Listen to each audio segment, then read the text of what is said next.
Mi esposa me decía que trabajaba desde casa mientras yo hacía turnos dobles, hasta que olvidó cerrar su laptop y descubrí algo que me hizo ver todo con otros ojos, incluso a nuestra hija. Trabajo como técnico de mantenimiento en una universidad de mediano tamaño en Ohio. No es el mejor trabajo del mundo, pero paga las cuentas. Estoy casado, bueno, estaba casado técnicamente, todavía estamos legalmente casados, con mi esposa desde hace 11 años. Tenemos una hija de 7 que, hasta hace poco, era lo único que me mantenía cuerdo. Nuestra vida juntos no era un desastre. De hecho, a simple vista parecía bastante sólida. Ella trabajaba desde casa como diseñadora gráfica freelance. No ganaba una fortuna, pero tenía sus clientes regulares y siempre decía que le gustaba tener la libertad de manejar sus horarios. Yo salía temprano en la mañana y volvía en la tarde, normalmente a eso de las 6. La cena ya estaba lista la mayoría de los días. Mi hija hacía sus tareas mientras yo arreglaba cosas de la casa o simplemente me tiraba en el sillón a descansar. Sonaba a rutina aburrida, pero yo la apreciaba. Lo que pasa es que, cuando todo parece muy normal por mucho tiempo, uno deja de mirar con atención. Y ahí es cuando te comen por dentro sin que lo notes. Recuerdo que todo empezó a oler raro el día en que olvidó cerrar sesión en su laptop. Algo súper tonto. Fui a imprimir unos papeles para renovar el seguro del auto y abrí su computadora porque la mía estaba sin batería. Ella se había ido al supermercado con nuestra hija, y ahí estaba, una pestaña abierta con un nombre de usuario que no reconocí, y lo peor, con una interfaz de una red social que nunca había visto en mi vida. No era Facebook, no era Instagram. Parecía algo exclusivo, medio secreto. No sabía qué era, pero el nombre del perfil era algo así como News of the Midwest o algo igual de cursi. Le hice clic. Lo primero que vi fue una foto. No se le veía la cara. Solo una espalda desnuda frente a un espejo empañado. No soy idiota. Sabía perfectamente que ese cuerpo era el de mi esposa. Mi estómago se me fue al suelo. Cerré la laptop como si quemara. Me quedé sentado mirando al piso por lo que habrán sido 20 minutos, escuchando el zumbido del refrigerador como si fuera lo único real en ese momento. No sabía si había visto lo que había visto. Quise convencerme de que era un malentendido, un trabajo artístico raro, un proyecto de diseño. Algo, cualquier excusa. Cuando ella volvió, actué normal. Le pregunté si se había acordado de traer la leche sin lactosa, le sonreí, ayudé a subir las bolsas. Pero por dentro estaba hecho polvo. Esa noche no dormí. Me quedé mirando el techo, intentando unir los puntos. Pensé en los pedidos de ropa que llegaban por correo cada semana. Pensé en las veces que decía que tenían reuniones por Zoom pero se encerraba con la puerta cerrada durante horas. Pensé en la vez que, sin querer, vi una transferencia de casi $600 en su cuenta PayPal cuando revisamos las finanzas, y me dijo que era un cliente europeo que le pagaba por diseño de portadas para libros indie. Yo le creí. Quería creerle. Porque si no le creía, ¿qué significaba eso para mi vida? ¿Que me había comido años de mentiras? ¿Que la mujer con la que dormía cada noche estaba en otra vida paralela? Pasaron 3 días hasta que decidí volver a abrir esa laptop. No quería, en serio no quería, pero no podía seguir así, con esa idea rebotando en mi cabeza cada minuto. Esperé a que saliera a llevar a la niña a una clase de dibujo. Esta vez me metí más profundo. El sitio era privado. No se podía ver nada si no tenías cuenta. Me hice una falsa, obviamente. Puse un correo que usaba para spam y una foto cualquiera. Y ahí empezó todo. El perfil tenía más de 200 publicaciones. No estoy exagerando. Y no era simplemente contenido sexy o sugerente. Era contenido explícito, directo, sin filtros. Ella, mi esposa, con poses que jamás en la vida había hecho conmigo, usando ropa que yo nunca había visto. Y lo peor, hablaba con la gente. Les respondía. Tenía una especie de comunidad que le mandaba regalos. Comentarios como eres una diosa, nunca dejes de hacer esto, el show en vivo de anoche fue fuego, vas a repetirlo el viernes. Me temblaban las manos. No sabía si gritar o llorar. No sabía si cerrar todo y fingir que nunca lo vi, o salir corriendo de la casa como si me hubieran disparado. Pero no hice nada. Cerré la computadora. Me serví un whisky a las 2 de la tarde. Me senté en el patio trasero a mirar el cielo sin pensar en nada. En mi cabeza solo había una imagen, mi hija. Mi hija jugando en la sala, dibujando mariposas en un cuaderno. Mi hija pidiéndome que le lea un cuento antes de dormir. Y esa imagen no cuadraba con lo que acababa de ver. Nada de eso cuadraba. Lo más jodido es que no sabía si eso era una traición, si era infidelidad, si era una vida secreta, o todo junto. Solo sabía que algo dentro de mí se había roto. Y que ya no había vuelta atrás. Después de lo que vi, pasé todo el resto del día como si estuviera flotando en otra realidad. Hablé con ella, cené con ella, incluso la ayudé a bañar a nuestra hija, todo sin mencionar nada. Pero por dentro, todo lo que yo era estaba en estado de emergencia. Mi cabeza iba a 1000 por hora, pero mi cuerpo actuaba por reflejo. No dormí esa noche tampoco. Me acosté mirando su espalda mientras dormía como si nada. Respiraba tranquila, hasta roncaba un poco. Y yo, con los ojos abiertos, sabiendo que ya no confiaba ni en cómo respiraba. Y acaba algo que me jode admitir, no sabía si tenía derecho a sentirme traicionado. No había otro tipo. No había mensajes con amantes, no había besos robados. Pero al mismo tiempo, si había una vida entera que había decidido ocultarme. Un personaje. Un universo que ella misma construyó donde yo no existía. Donde no había esposo ni hija, solo ella frente a una cámara, con hombres al otro lado del mundo diciendo lo que le harían si la tuvieran cerca. Al día siguiente, volví a abrir el perfil. Ya tenía el estómago vacío, como si fuera a ver una autopsia. No sé si buscaba una pista, una explicación, algo que me hiciera pensar que todavía había forma de entenderla. Pero no, era todo lo contrario. Cuanto más veía, más claro me quedaba que esto no era una calentura temporal. Esto era un sistema. Tenía suscripciones, niveles, beneficios por pagar más. Hasta había una wishlist con regalos, perfumes, ropa, maquillaje, cosas que ya había visto en la casa, y que ella me había dicho que eran colaboraciones con marcas. Mentira. Todo mentira. Y no es que ella viniera de la nada. Su familia no era rica, pero tampoco pobre. Su mamá vive en Carolina del Norte y nunca se metió mucho en nuestra vida. Siempre fue bastante fría. Y ahora empezaba a entender por qué. Quizás la desconexión venía de mucho antes. Tal vez esto que yo estaba viendo no era una transformación reciente, sino algo que venía gestándose desde antes de que siquiera nos conociéramos. Esa misma tarde, decidí probarla. Fue una especie de experimento. Quería ver si había un mínimo de honestidad en ella todavía. Me senté con ella después de que acostamos a la nena y le pregunté directamente cómo iba el trabajo. Me dijo que estaba todo bien, que había conseguido un cliente nuevo en Berlín que le pagaba bastante bien. Lo dijo sonriendo, como si fuera verdad, como si lo tuviera ensayado. ¿Y qué diseñas para él?, pregunté. Portadas de discos, me dijo, sin dudar. No titubeó ni medio segundo. Incluso abrió una pestaña con imágenes genéricas de diseño gráfico. Algunas hasta estaban en alemán. Yo las conocía. Eran de un banco de imágenes gratuito. La había visto usarlas antes. No le dije nada, solo asentí. Porque en ese momento me di cuenta de algo, me estaba mintiendo sin culpa. Como si fuera su rutina. Como si fuera algo que tenía que hacer para sobrevivir. Y eso me dio miedo. Pasaron unos días así. Yo seguía actuando normal, pero cada vez que la miraba, sentía que estaba viviendo con una extraña. Y no cualquier extraña. Una que te sonríe mientras te apuñala lento. Y a pesar de todo, seguía sin confrontarla. ¿Por qué? Porque no sabía qué quería lograr. No quería escuchar sus excusas. No quería verla llorar fingiendo que lo hacía por nosotros. Yo no era ningún mártir, pero necesitaba que esto se cayera solo. Y se cayó. Una noche, mientras preparábamos la cena, su celular vibró en la encimera. Y lo que vi fue lo que disparó todo, una notificación de la misma plataforma, con el texto: tu sesión en vivo comenzará en 10 minutos, tienes 93 usuarios en espera. Ella se puso pálida cuando vio que yo había alcanzado a leer. Quiso taparlo con un es de un cliente, pero ya era tarde. La miré. No dije nada. Ella tampoco. Solo se quedó inmóvil, mirando el celular como si fuera una bomba. Y ahí fue cuando por fin abrí la boca. ¿Cuánto tiempo hace que haces esto?, le dije. No grité. No la insulté. Solo pregunté. Ella parpadeó varias veces. Intentó decir algo, pero se detuvo. Tomó aire. Lo soltó. Y al final, respondió.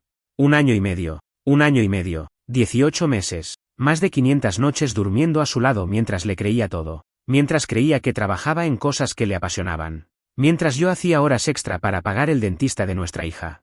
¿Por qué? Fue lo único que pude decir. Y lo que me respondió todavía me retumba. Porque me cansé de no tener nada. De verte llegar todos los días agotado, sin ganas de vivir. Porque sentí que me estaba pudriendo en esta casa mientras el mundo giraba afuera sin mí. Y ahí entendí que no era solo traición. Era resentimiento. Era desprecio.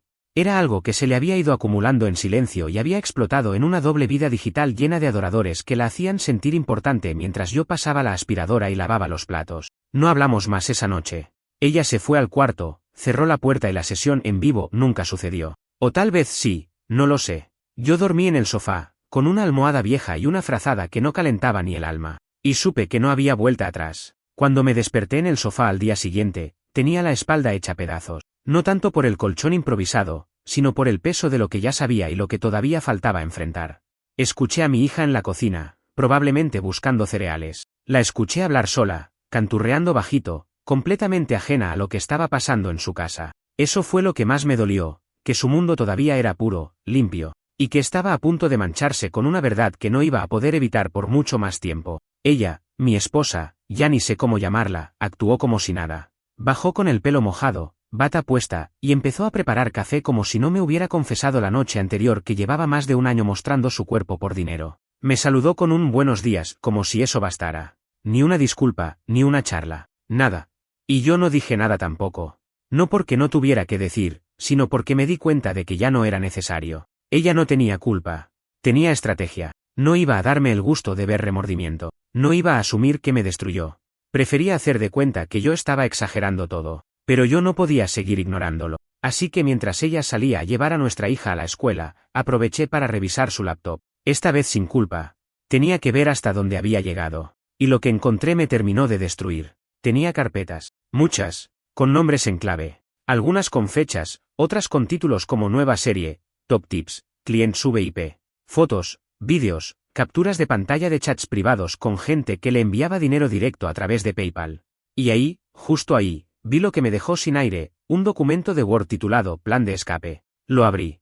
Eran apuntes sueltos. No era un manifiesto, ni un guión maestro, pero decía cosas como: conseguir asesoría legal para separación sin que él sospeche, guardar suficiente para pagar alquiler por 3 meses sin depender de nadie, buscar escuelas alternativas para la nena que no lo incluyan a él en contacto, conseguir abogado mujer. Me quedé tieso. Esa mujer no solo había construido una doble vida, estaba planeando desaparecer de la mía, llevándose a mi hija, dejándome en la ruina, sin explicación, sin derecho a réplica. En ese instante, algo en mí hizo clic.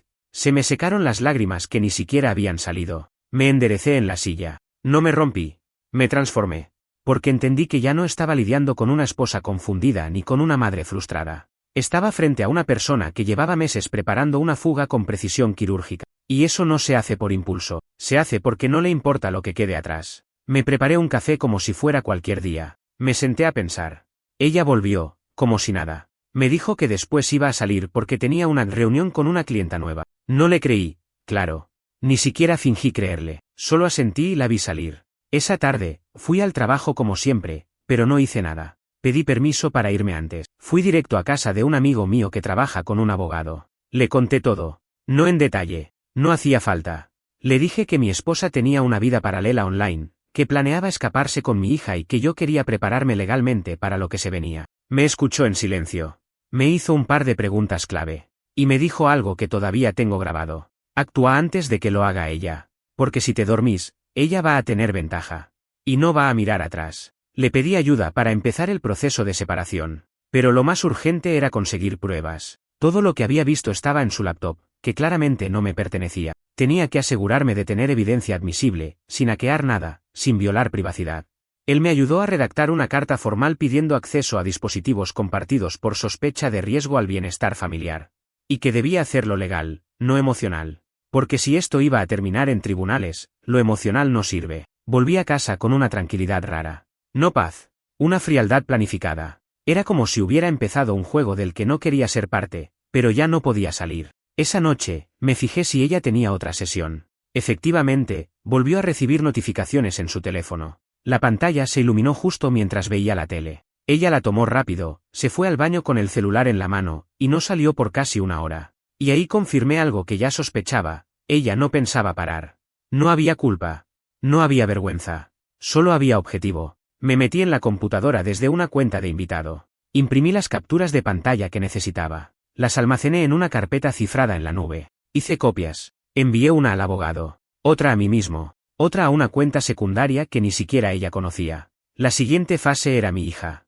No iba a permitir que alguien así la arrastrara por un mundo donde su madre fuera reconocida por las razones equivocadas. No iba a esperar a que en el futuro alguien le mostrara lo que yo ya vi. Y sí, tenía miedo. Miedo de perderla. De que el sistema judicial me pusiera como el padre ausente que trabajaba demasiado. Que creyeran en la imagen de madre buena onda que ella seguía vendiendo. Pero ese miedo ya no me paralizaba. Me movía. Me ponía alerta. Me transformó. Porque si ella había armado una doble vida, yo estaba listo para destaparla. Paso a paso, sin gritar, sin amenazas, solo con la verdad. Y con pruebas. Cuando uno empieza a prepararse para una guerra, aunque no quiera, el cuerpo cambia. Te empezás a levantar distinto, a hablar distinto, hasta a comer distinto. Yo, que antes llegaba a casa queriendo tirarme en el sillón, ahora entraba con los hombros tensos, la mirada afilada y la cabeza calculando escenarios posibles. Ya no había espacio para la costumbre. Cada gesto de ella lo analizaba, cada palabra la diseccionaba. Porque ya no era una esposa, era una amenaza con cara familiar. Lo peor fue empezar a mirar a mi hija con otros ojos, no de desconfianza, obvio, pero sí con una culpa que no se me iba. Pensaba en cuántas veces había ignorado señales porque estaba demasiado ocupado siendo el proveedor. Cuántas veces la dejé a solas con su madre pensando que era lo mejor. No podía saberlo, claro. No soy adivino. Pero eso no me hacía sentir mejor. Un martes a la tarde, mientras yo trabajaba desde casa porque tenía que esperar a un técnico del gas, escuché algo que me dio escalofríos. Estaba en la cocina y escuché a mi hija hablando por videollamada con una amiga. No pensé mucho en eso hasta que escuché que la otra nena le preguntaba, ¿es verdad que tu mamá sale en internet sin ropa? Me congelé. Ella se quedó callada. Dijo algo como, no sé de qué hablas y cortó rápido. La fui a ver, le pregunté si todo estaba bien, y me dijo que sí. Pero tenía los ojos húmedos, como quien está empezando a entender que el mundo no es tan suave como creía. No insistí. No la presioné. Pero adentro mío, me caí al piso. El daño ya estaba empezando. Y ni siquiera habíamos llegado al punto de quiebre legal. Ese mismo día llamé a mi abogado y le dije que había que apurarlo todo. Me explicó que necesitábamos armar bien la narrativa para que el juez entendiera que no era una vendetta de pareja, sino un tema de riesgo emocional para una menor. Me pidió que fuera paciente, que íbamos bien. Pero yo ya no tenía paciencia, tenía urgencia. Al día siguiente, cuando llegué a casa, ella estaba en la sala con el teléfono en la mano y una sonrisa rara. De esas que no son de felicidad. Más bien de seguridad cínica. Me saludó con tono neutro y me preguntó si todo estaba bien en el trabajo. No sé por qué lo dijo así, pero me sonó a provocación. Le dije que sí, que todo en orden. Me preguntó si iba a volver a dormir en la cama algún día o si el sofá se había vuelto más cómodo. Como si la conversación de aquella noche no hubiera sido una fractura total. Le dije, sin rodeos, que estaba al tanto de todo, que sabía de sus perfiles, sus vídeos, sus sesiones, que sabía lo del dinero, los regalos, las mentiras. Me miró fijo, sin parpadear. Y lo que me dijo no me lo voy a olvidar nunca. ¿Y qué vas a hacer? ¿Llorar? ¿Correr con mi laptop a la policía? Ahí supe que ya no había amor, pero tampoco había respeto, ni por mí, ni por su hija. Solo había ego. Y ganas de no perder su nuevo poder. Le dije que ya tenía abogado, que el proceso estaba en marcha, y que iba a pelear por la custodia total. Se rió.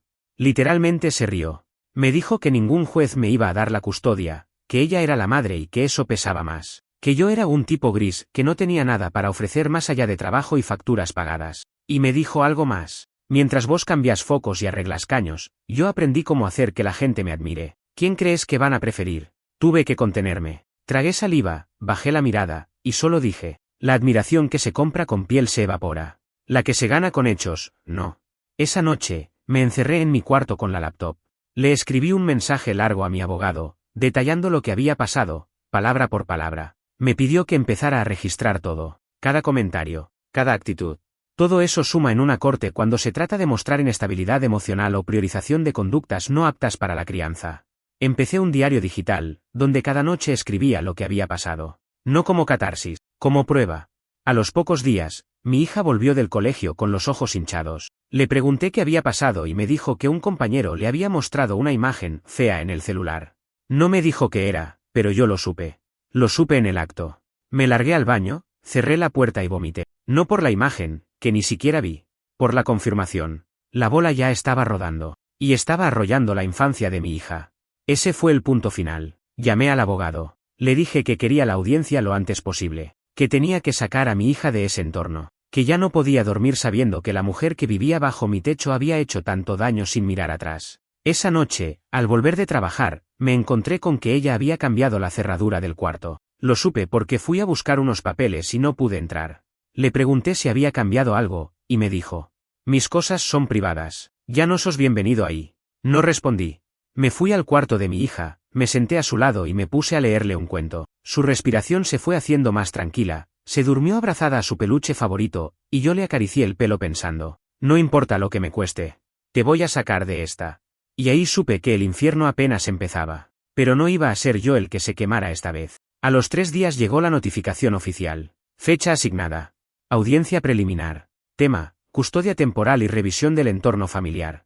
El abogado me lo había anticipado, pero tenerlo en papel, negro sobre blanco, fue como una bofetada que al mismo tiempo te despierta y te da miedo. Yo no quería pelear con la madre de mi hija.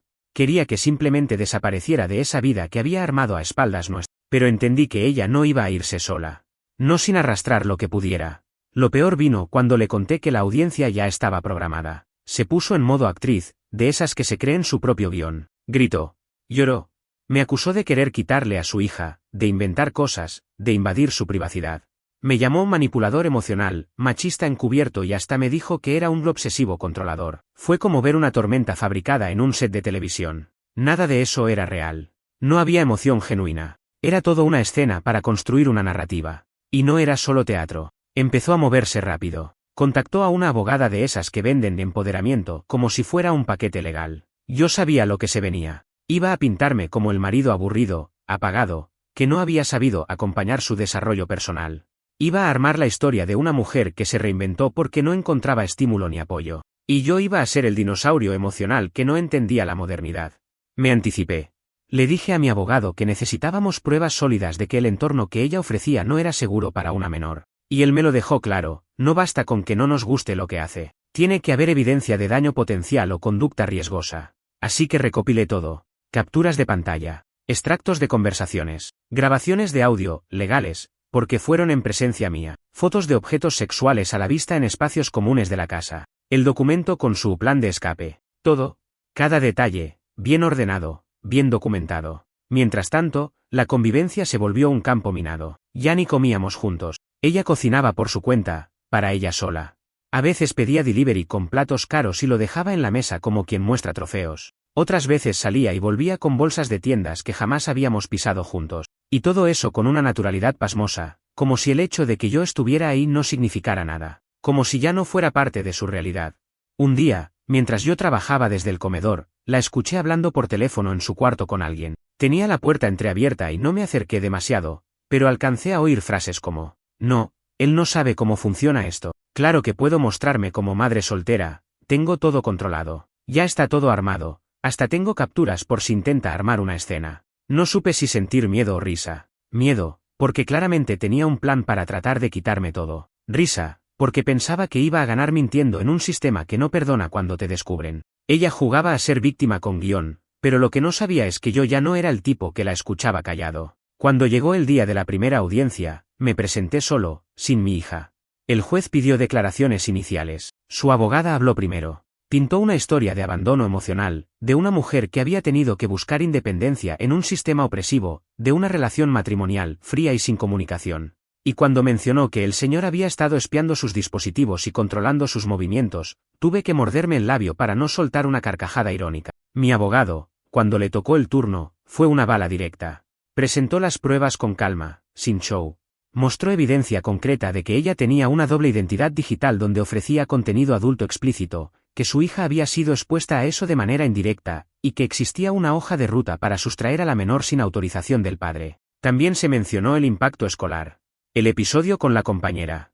El miedo de la niña al volver al colegio. El juez escuchó todo sin cambiar la expresión. Pero al final, levantó la vista y le dijo a ella algo que no me esperaba escuchar tan pronto. ¿Puede confirmar si actualmente participa en plataformas de contenido para adultos con interacción directa con usuarios? Ella titubeó.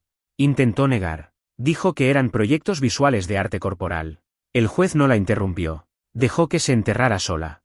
Y cuando terminó, mi abogado solo dijo: señoría, tenemos un extracto de su actividad que contradice esa descripción. Se la haremos llegar para revisión cerrada. Silencio. Silencio total. El juez solo asintió y fijó una nueva audiencia, con presencia obligatoria de ambos padres y un informe psicológico de la menor. Salí de ese tribunal con las piernas temblando, pero con la cabeza firme. No había ganado nada todavía, pero por primera vez, no sentía que estaba perdiendo. En casa, ella se encerró en el cuarto. No cruzamos palabra. Ni una sola. Y esa noche, cuando mi hija se durmió, me senté al borde de su cama y la miré dormir. Era por ella. Todo por ella. Y juro que, si tenía que arrastrarme por cada corte del país, lo haría. Pero no iba a dejarla crecer creyendo que su padre no luchó por sacarla de un entorno podrido. 2 semanas después llegó la segunda audiencia. Esta vez era distinta. Se trataba del entorno de crianza, pero también de algo mucho más denso, si alguno de los dos padres representaba una amenaza directa o indirecta para la estabilidad emocional de la menor. O sea, ya no era solo sobre quién podía pagar qué escuela o tenía el refrigerador más lleno. Era sobre quién era apto para criar. Y eso, en mi cabeza, tenía un peso insoportable. Los días previos fueron pura tensión. Ella empezó a actuar raro. Demasiado amable de golpe. Me ofrecía café por la mañana. Se reía con mi hija como si fuera la madre del año. Hasta me preguntó si podíamos intentar hablar como adultos. No le creí una palabra. Porque ahora sabía que ese tipo de comportamiento era el preludio de alguna jugada sucia. Lo había hecho antes, lo haría de nuevo. Y tenía razón. Una tarde, después de dejar a nuestra hija en la escuela, volví a casa porque me había olvidado una carpeta con papeles para el trabajo. Cuando entré, la encontré en el comedor, hablando con una mujer que no conocía. Las dos callaron al verme. Ella intentó improvisar una excusa, una amiga que me ayuda con mis diseños, pero yo ya sabía lo que pasaba. Era una trabajadora social, enviada por su abogada para armar un informe que la favoreciera. Quería mostrar que vivía en un entorno ordenado, creativo, lleno de amor. Yo no dije nada. Solo tomé mi carpeta y salí. Pero ya me había alcanzado. Estaban en modo campaña, queriendo pintar el infierno como una casita de campo en Instagram. Y si bien yo tenía la verdad, también sabía que en tribunales las verdades tienen que ser demostradas, no solo gritadas. La noche antes de la audiencia, me senté con mi hija. Le hablé con el mayor cuidado del mundo. No le dije nada de la batalla legal. Solo le pregunté si se sentía bien en casa. Si a veces había cosas que la confundían o la hacían sentir mal. Ella, con esa inocencia que duele, me dijo que a veces no entendía por qué su mamá se encerraba tanto tiempo en el cuarto, o por qué había gente que la miraba raro en la escuela. Dijo también que extrañaba cuando todos comíamos juntos. Me partió el alma. Le di un beso y le prometí que todo iba a estar bien, aunque ni yo mismo supiera cómo. Y llegó el día. La audiencia comenzó con los informes. El mío, sólido, pruebas organizadas, testimonio de vecinos que avalaban mi rol como padre activo, comentarios de maestras de la escuela sobre cómo siempre estaba presente en reuniones y problemas. El de ella, una novela de ficción mal escrita, hablaba de depresión machista, hostilidad emocional, incluso decía que yo tenía episodios de control paranoico. Lo peor, insinuó que yo había tenido arranques violentos, sin pruebas, sin antecedentes, sin una puta llamada a emergencias que lo respaldara. Pero lo dejó caer ahí, como una bomba con la mecha lenta. El juez, como era su deber, no reaccionó. Solo pidió pruebas. Mi abogado respondió con contundencia, pidió la palabra y entregó 3 sobres. Uno contenía una transcripción de chats filtrados de la plataforma donde ella vendía contenido explícito. Otro tenía fotos de nuestra hija con juguetes sexuales a la vista en el fondo, capturas que yo había tomado del celular de ella mientras la nena jugaba en la sala. Y el tercero, una declaración firmada por la madre de una compañera de escuela que decía haber escuchado comentarios de otros padres sobre la doble vida de mi esposa y su impacto en la nena. Fue devastador. Ella intentó girarlo todo. Dijo que eran montajes, que yo la había espiado sin consentimiento, que lo que hacía online era parte de su arte personal, no accesible para menores. Pero no pudo sostener el argumento mucho tiempo. Y entonces pasó algo que ni yo esperaba. El juez le pidió que abriera su teléfono. En ese instante, todo se le fue al carajo. Dijo que no lo tenía, que lo había dejado en casa, pero su bolso estaba al lado. Lo abrió, y ahí estaba. El juez le pidió que desbloqueara el dispositivo. Dudó. Tembló. Dijo que no recordaba la contraseña porque la había cambiado recientemente. Se hizo un silencio pesado. Mi abogado aprovechó para pedir acceso forense a sus dispositivos, invocando la seguridad de la menor y el derecho del padre a investigar conductas perjudiciales dentro del hogar común. El juez aceptó. No porque creyera en mí, sino porque ella acababa de volar su credibilidad frente a todo el tribunal. Cuando salimos de ahí, no dijimos una palabra. Subí al auto, respiré hondo, y por primera vez en semanas, sentí que estaba ganando terreno. Esa noche, dormí un poco mejor. No mucho, pero lo suficiente para soñar con una versión de mi hija creciendo en un hogar donde su vida no tenga que ser una limpieza constante del desastre de otro. La guerra no había terminado, pero le di su primer golpe real. No solo a su historia, a su mentira. Y todavía me guardaba el golpe final. 3 días después de la audiencia, recibí una llamada del abogado. Me dijo que ya tenían acceso autorizado para revisar los dispositivos electrónicos de ella, que el análisis digital forense comenzaba esa misma semana, y que probablemente no iban a tardar en encontrar material sensible. No me dijo más. No necesitaba hacerlo. Ambos sabíamos lo que significaba. Ella, por otro lado, parecía estar en modo negación total. Como si nada hubiera pasado. Seguía cocinando para sí misma, ignorándome por completo, y jugando con nuestra hija de forma exagerada, como si quisiera convencer a alguna cámara oculta de que era la madre perfecta. Incluso empezó a subir fotos de su comida, su cara con filtros, pies en la bañera, velas encendidas, como si su cuenta de Instagram fuera la única realidad. Pero la verdadera, la de la otra red, estaba siendo desenterrada. Una noche, mientras yo lavaba los platos, se acercó y me dijo, «No vas a ganar. Lo sabes, ¿no? Nadie le quita una hija a su madre». Levanté la vista, con las manos todavía llenas de espuma, y le respondí: yo no te la estoy quitando, vos la estás perdiendo sola. Se quedó mirándome, sin decir palabra. No por falta de ganas, sino porque en ese momento entendió que ya no tenía control sobre mí, que ya no me alcanzaban ni sus gritos ni sus lágrimas ni sus provocaciones. Y para alguien como ella, perder poder era el verdadero castigo. 2 días después, mi abogado me llamó de nuevo. Me pidió que pasara por la oficina. Me mostró el informe preliminar. El contenido que habían recuperado del celular y la laptop era brutal.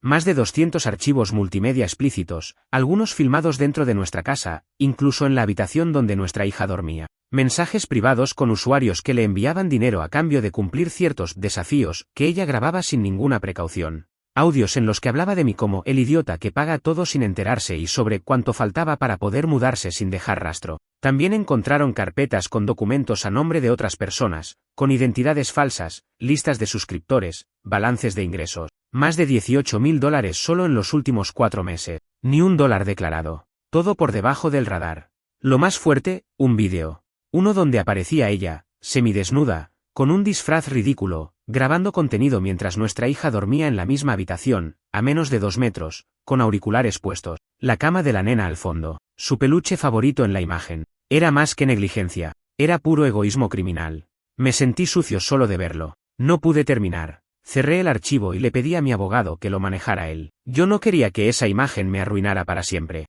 Ese fue el último clavo. El informe fue enviado directamente al juez, junto con una solicitud de emergencia para suspender cualquier tenencia compartida hasta que se resolviera el juicio final de custodia. El juez actuó rápido. Citó una audiencia extraordinaria a 48 horas. Llegó el día. Ella se presentó con su abogada y una actitud ensayada de víctima. Habló de persecución, de machismo institucional, de cómo una mujer sexualmente libre no es una mala madre. Pero ya no había espacio para esos discursos. Las pruebas eran demasiado concretas. El juez pidió silencio, revisó los documentos y los fragmentos de vídeo. Cuando terminó, fue directo. Señora, lo que usted ha hecho no tiene justificación alguna. Ha expuesto a su hija a un entorno inaceptable. Ha utilizado su hogar como espacio para actividades de riesgo que afectaron directa e indirectamente a una menor. Y luego se volvió hacia mí. Hasta que se determine una sentencia definitiva, se le concede la custodia total al padre. La madre podrá solicitar visitas supervisadas únicamente bajo evaluación psicológica favorable. Ella se quebró. Empezó a llorar, a gritar que todo era mentira, que la querían destruir, que yo había manipulado todo. El juez no la miró, solo levantó la sesión. Salí de esa sala con las piernas flojas. No por miedo, sino por lo que cuesta ganar una guerra que nunca quisiste pelear. Esa noche, mientras guardaba las cosas de mi hija en su mochila para irnos a casa de mis padres, ella bajó las escaleras con una bolsa en la mano. Me miró como si esperara un gesto de compasión. No lo tuvo. Le dije una sola cosa. Tu cuerpo era tu elección. Pero lo que hiciste con tu hija cerca, eso fue una traición que no tiene nombre. Tomé a mi hija, cerré la puerta detrás nuestro y respiré el aire más limpio en meses. No era libertad. Todavía no. Pero era el primer paso hacia algo parecido. Ahora tenía que reconstruir lo que quedaba. Y asegurarme de que ella nunca más volviera a hacerle daño a nadie, empezando por la única persona inocente en todo esto. Pasaron 3 meses desde que salimos de aquella casa. Al principio fue raro. Raro vivir sin tensión flotando en cada rincón. Raro escuchar el silencio sin esperar un portazo o un grito disfrazado de argumento. Raro dormir y que el sueño no se interrumpa con el peso de saber que alguien al lado tuyo puede mentirte a la cara con una sonrisa. Nos fuimos a vivir a casa de mis padres, en las afueras de la ciudad. Nada lujoso, pero tiene jardín, huele a limpio, y el cuarto donde dormimos tiene una ventana grande que da al árbol más viejo del patio. Mi hija lo llama el árbol del reinicio. No sé de dónde sacó esa idea. Pero tiene razón. Las primeras semanas fueron duras. No por ella, a esa altura ya no me generaba más que asco y tristeza, sino por todo lo que quedó en el aire. Las preguntas de mi hija.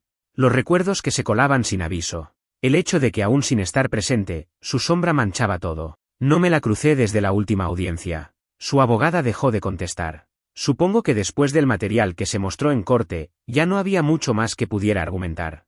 Pero sé que ella sigue en su mundo paralelo. Me llegó por terceros que se mudó a otro estado, que sigue en esa industria y que incluso ganó notoriedad en ciertas comunidades online. Yo no quise saber más. No me interesa.